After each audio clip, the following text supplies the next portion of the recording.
Hello friends, welcome to Creative Medicine. In this lecture, we will learn about Hello friends, let us now learn some important points about acute appendicitis. In acute appendicitis, what is the most common general surgery emergency worldwide? What is the most common general surgery emergency worldwide? It is appendicitis is the most common general surgery emergency worldwide. It is most commonly seen in young patients of around second decade of age. And what is the etiology of appendix? Appendix is most commonly, it can be caused by luminal. Number one, it can be caused by luminal obstruction due to fecalith, which is the most common cause. Then it can be caused by tumors. Example, carcinoid tumor will cause appendix. Then it can be caused by worms. Worm eggs like Ascaris can cause appendicitis. Then it can be caused by fruit seeds, can also cause acute appendicitis. Now next we have luminal obstruction. Whenever there is all these luminal obstructions will result in one thing. This will increase the intraluminal pressure, and when the intraluminal pressure increases, this will cause impaired venous discharge. There will be impaired venous drainage and there will be arterial supply also. There will be impaired venous drainage and arterial supply. So this will lead to ischemia and there will be perforation also. Okay. Now if you were asked what is the most common site of perforation, the most common site of perforation is present just distal to the obstruction. It is present just distal to the obstruction on anti-mesenteric border. It is present just distal to the obstruction on anti-mesenteric border. What is the most common organism located after perforated appendicitis? The most common organism located after perforated appendicitis is actually Bacteroides fragilis is located, most common organism located after perforated appendix, followed by E. coli. Then if you see the clinical features, in the clinical features the patient develops pain in the periumbilical region, and this pain is actually a shifting pain. The patient develops a pain that is shifting of pain occurs to the right iliac fossa. The shifting of pain occurs to the right iliac fossa, and this pain is actually called as migratory pain, develops in the right iliac fossa, and the patient develops anorexia, nausea, vomiting. Then so these are the symptoms. So if you see the signs of appendicitis, we have various signs of appendicitis. In these signs of appendicitis, there is tenderness in the right iliac fossa. There is tenderness in the right iliac fossa. So if you see signs are there will be tenderness in the right iliac fossa. The patient will also have rebound tenderness, and there will be elevated temperature is also seen.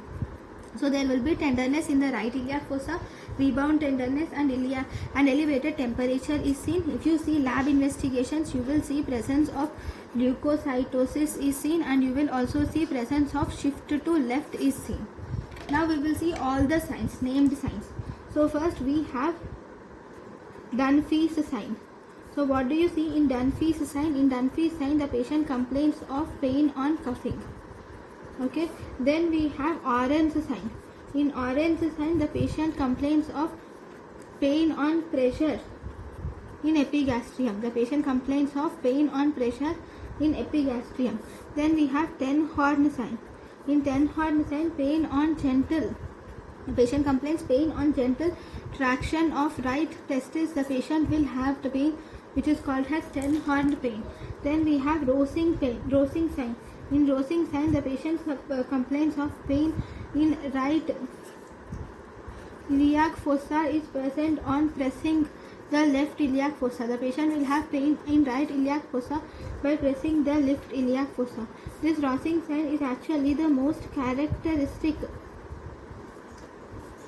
sign of acute appendicitis. It is the most characteristic sign of acute appendicitis. So this is rosing sign.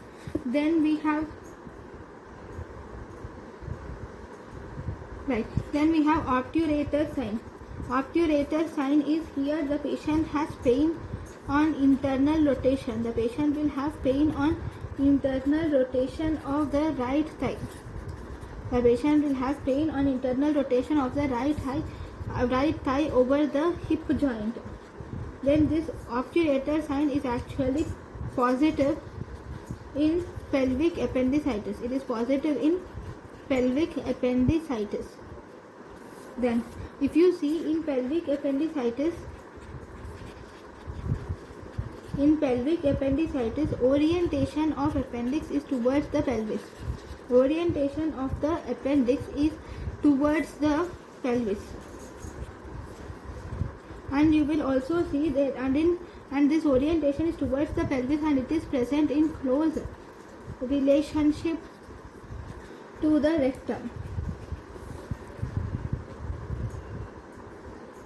So because it is present in close relationship to the rectum, there occurs irritation of the rectum, and this irritation of rectum will result in diarrhea. And there also occurs irritation of ureter.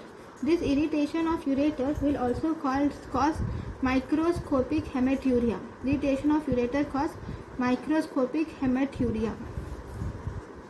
So the abdominal signs. So if you see, the abdominal signs are not marked in pelvic appendicitis because the appendix is present towards the pelvis and not in the abdomen actually. Now then we have psoas sign. So what do you see in psoas sign? In psoas sign you will see presence of hyperextension of right hip is seen. Hyperextension of right hip joint causes pain in right iliac fossa. Hyperextension of right hip joint causes pain in right iliac fossa. And this psoas sign is positive in retrocecal appendicitis. It is positive in retrocecal appendicitis. So these are the signs of appendicitis. Then if you see diagnosis is purely clinical in adults. Diagnosis in purely clinical in adults, and it is supplemented by lab investigations and also ultrasonography. So in the lab investigations you will see presence of leukocytosis, and if you see the investigation of choice in children is ultrasonography, and investigation of choice in adults, it is clinical diagnosis is investigation of choice in adults. Then if you were asked what is the gold standard for diagnosis of appendicitis, gold standard for diagnosis of acute appendicitis is CECT is the gold standard for diagnosis of acute appendicitis. So how do you treat the appendicitis? Obviously you will have to do emergency appendicectomy is the treatment. Emergency appendicectomy is the treatment of choice.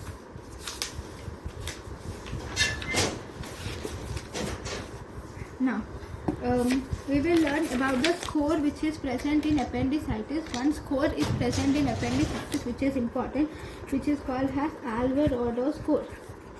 So what is this Alvarado score? This is also called as Mantrell's score. It is Mantrell's score. According to this Alvarado score or Mantrell's score, we have MANTRELS.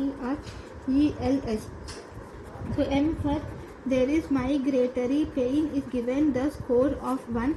Then A, we have anorexia is given the score of 1. Then we have nausea and vomiting is given the score of 1. Then we have T for tenderness, which is given the score of 2. Then R for rebound tenderness, which is given the score of 1. It is 1. And E for elevated temperature, which is given the score of 1 again. And L for leukocytosis, which is given the score of 1. And S for shift to left. Okay, this is given the score of 2. Okay, so total 10 score. If 9 to 10 it is certain for diagnosis, then if it is 7 to 8, then it is high likelihood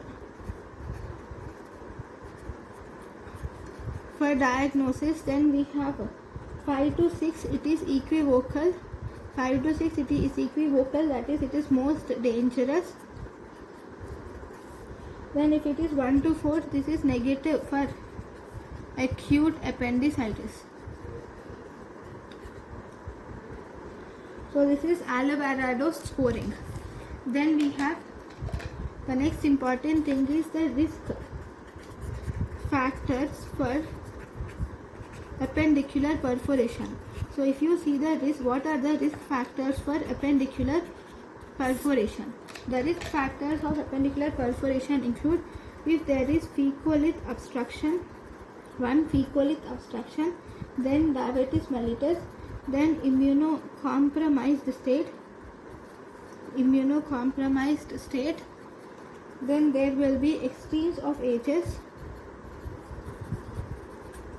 that is less than 5 years and more than 65 years, or it can include pelvic appendicitis. Then this also includes history of previous surgeries. Then in acute appendicitis, in patients with acute appendicitis, you will see during appendicectomy, in patients with acute appendicitis, during appendicectomies, abdomen is palpated after spinal anesthesia. It is palpated after spinal anesthesia. Why is it palpated after spinal anesthesia? Mainly to diagnose appendicular lump. It is to diagnose appendicular lump. Okay, so this is about the, it is to diagnose the appendicular lump. We will have to palpate the abdomen after spinal anesthesia, because this appendicular lump, why is it important? This appendicular lump is actually a contraindication for surgery, and the patients with appendicular lump is actually managed by a regimen which is called as Ochsner-Sharon regimen. Thank you. No, sorry, sir. We have to learn about Ochsner-Sharon regimen, right? Right. So, what is Ochsner-Sharon regimen? Ochsner-Sharon regimen. So, if you see in the Ochsner-Sharon regimen, this is actually used in conservative management of appendicular lump. It is used in conservative management of appendicular lump. So what are the contents of appendicular lump? In the appendicular lump, we will see presence of appendix. There will be ileum, cecum, and omentum is present.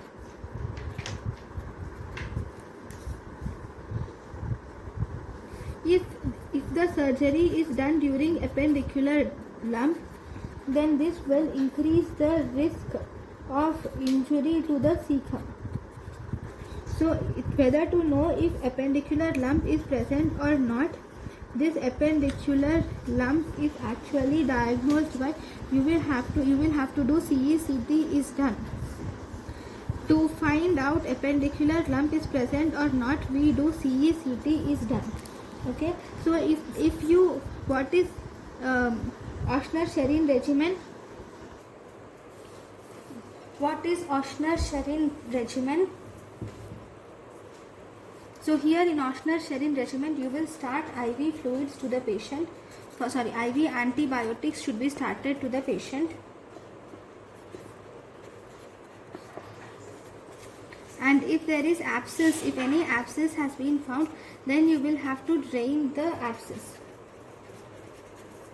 And you should monitor the pulse rate, and you should also monitor the temperature every 4 hourly. You should monitor the pulse rate and temperature every 4 hourly. Then if you see,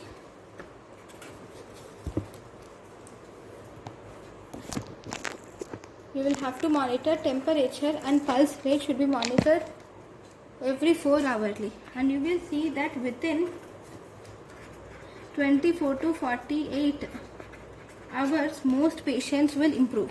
Within 24 to 48 hours most patients will improve, and then you will have to even continue conservative management. Should continue doing conservative management. Then after conservative management, once the patient becomes stable, then you can perform interval appendicectomy. Then you can perform interval appendicectomy.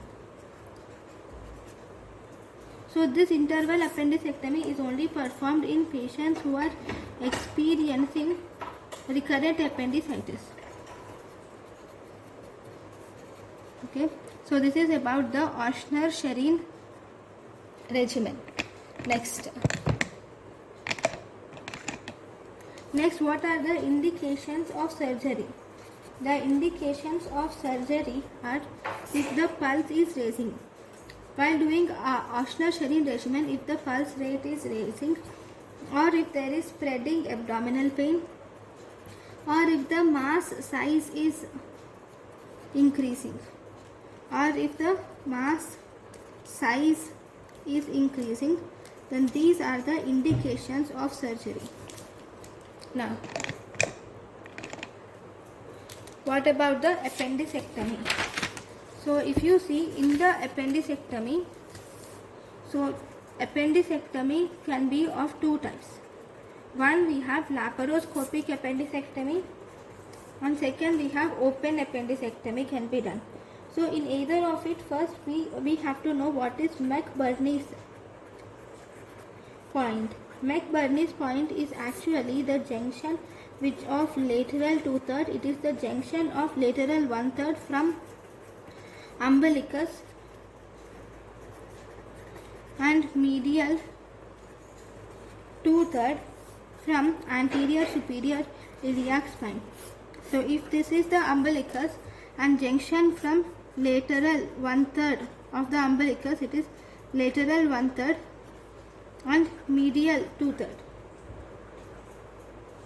Sorry, lateral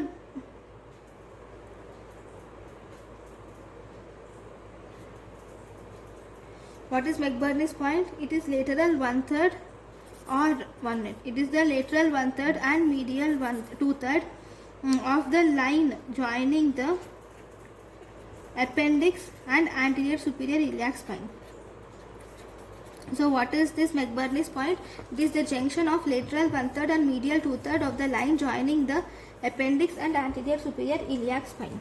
So what about the incisions? So in the incisions, number 1 we have McBurney's incision. So where does this McBurney's incision start? This McBurney's incision, this is the incision which is centered on McBurney's point. It is the incision centered on McBurney's point, and it is perpendicular to umbilical anterior superior iliac spine line. And this McBurney's incision is also called as grid iron or McArthur incision. Okay, what is this? This is actually a muscle splitting incision. It is a muscle splitting incision. So thank you.